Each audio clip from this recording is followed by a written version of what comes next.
Hayotimda shunaqangi shokka solgan holat bo'lgan. Bundan 2 yil oldin bemorimiz kelganlar, griji katta. Unda klinik holatlar, oyoqda ozishlar va hattoki sido tutolmaslik, katta hojatni tutolmaslik holatlari ham yuz bergan. Albatta videoni oxirigacha ko'ring. Bu narsa sizlarning aqlingizda ham bo'lishi mumkin va kelajakda hech kim bilmaydi. Men griji bo'lmayman deb o'zi hech kim garantiya bera olmaydi. Sizlarga ko'rsatmoqchiman, MRTda ko'rsatdim, katta ko'rsatmoqchiman. Bemorimizda anaqalarni yopib qo'ydimmi, ism familiyalarini. Sababi bunida grija chiqqan va orqa miya kanalini absolyutniy stenoz deydi buni. Orqa miya kanali to'laligicha yopilib qo'ygan. Grijani kattaligini hisobidan. Burada klinik holatlari qanaqa bo'lgan desa, endi kuchli og'riq gapirmasa ham bo'ladi. 10 ballikda 10-balliga og'riq, 10 ballik Bolevой shkala bilan hisoblasa 10 ballik og'riq bo'lgan bo'ladi. Undan tashqari bo'la pampersda kelganlar. Chunki sido ushlaganda, katta hojatda bilmay qoladigan darajaga kelganlar chiqib ketgan, o'shaning uchun pampersda kelardilar. Bunaqa holat bizda bir marta bo'lgan. O'zi bunaqa holatda srochniy ekstreniy operatsiya qilinadi. Lekin ular operatsiyadan qo'rqqanligi sababidan biz ularni muolaja qildik. 2-3 kurs lecheniyadan kelgan holatlari bir 70% ga yaxshilandi va keyingi hozir MRTda ko'rsatish mumkin. Bu grija bir marsgacha so'rilib, orqa miya kanali stenozlari ketib, klinik holatlari ancha bartaraf bo'ldi. Oyoq ingichka tortib ketgan edi. Oyoq muskullari ham o'zini joyiga qayta tiklandi. Albatta bunga 1,5 yildan oshiqroq vaqt ketdi. Misol uchun bu bizga bemorimizning birinchi kelgan holatlari bo'lsa, biza 3 kurs lecheniyadan, ya'ni 1 yildan oshiq vaqt qilganmiz. 12 kundan. Va повторный MRTni bir 1,5 yildan keyin qilganda, masalan 23:05 da qilingan bo'lsa, keyingisi 25:03 da qilingan. Почти 2 yilcha razницasi bor. Do'posesini va bu yerda ko'rishimiz mumkin, orqa miya kanalida mana bu joylar ochilgan, mana tez stenozga ketgan.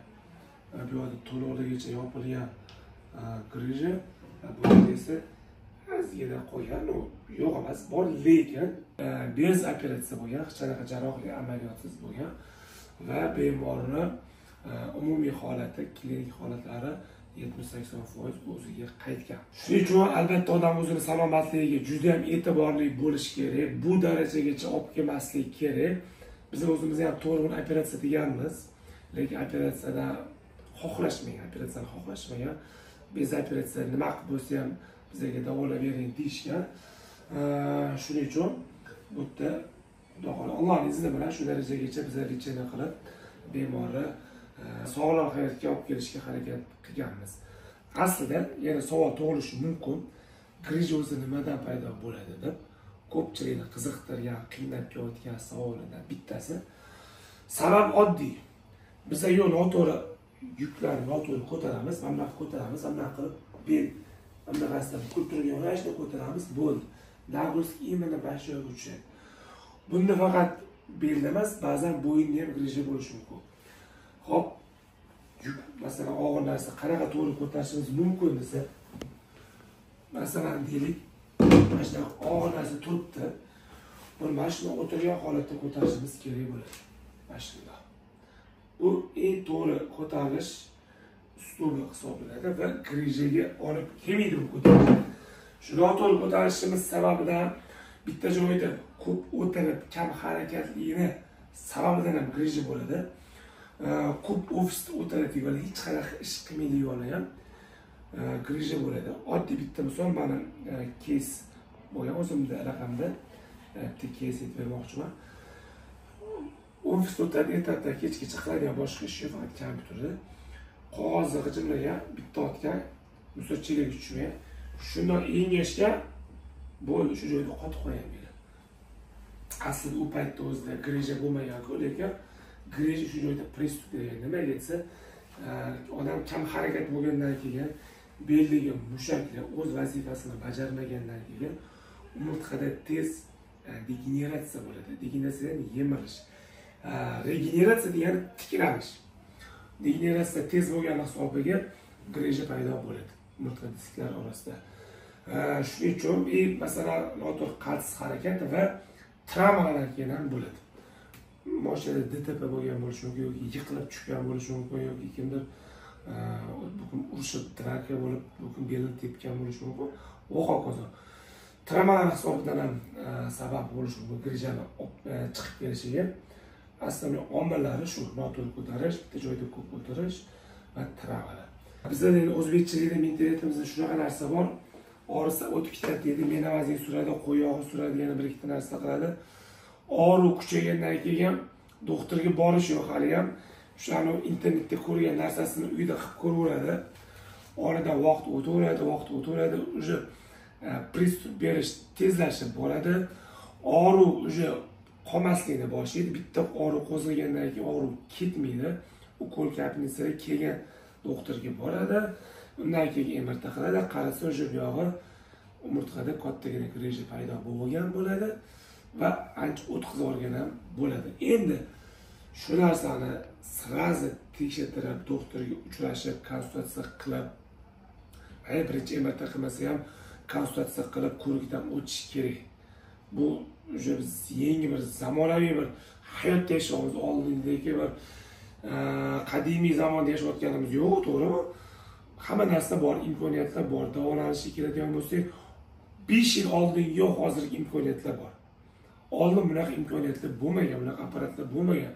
Faqat jarrohlik yo'li bilan operatsiya qilingan.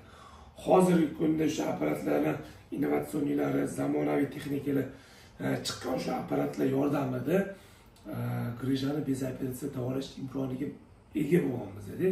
Shundan foydalanish kerak. Og'riq bilan yurib o'tib ketar deb yuramiz. Lekin mashinamiz buzilib qolsa, $1000 zapchast bo'lsa qilamiz, lekin o'zimizni belimiz og'risa yuraveramiz. To'yiga $1,500 artist olib kelib gaplashib to'y o'tkazamiz, lekin o'zimizning sog'lig'imizga qaramaymiz. Shunaqa yurtmizda, biz shunaqa mentalitet bo'lib qoldi. Qachon biz o'zimizni bir sog'lig'imizga bir jon kuydirib qaragan paytimiz keladi. Men endi hayronman. Agar inson sog' bo'lsa, salomat bo'lsa, birinchidan ishini mazza qiladi, oilasiga bemalol vaqt ajratadi, ko'ngil xushli qilishi mumkin, dam olishi mumkin, safar qilishi mumkin va hokazo. Lekin kasal bo'lgan odamdan bir og'iz so'rasangiz, na ish ko'ziga ko'rinadi, na bola chaqasi ko'ziga ko'rinadi, na dam olish va na bir oilasida xotirjamligi ketadi. Kasal bo'lgan odamlarni qarasangiz, 100% hammasini xotirjamligi ketgan bo'ladi oilasida. Shuning uchun salomatlik bir eng katta bir oliy ne'mat biz uchun.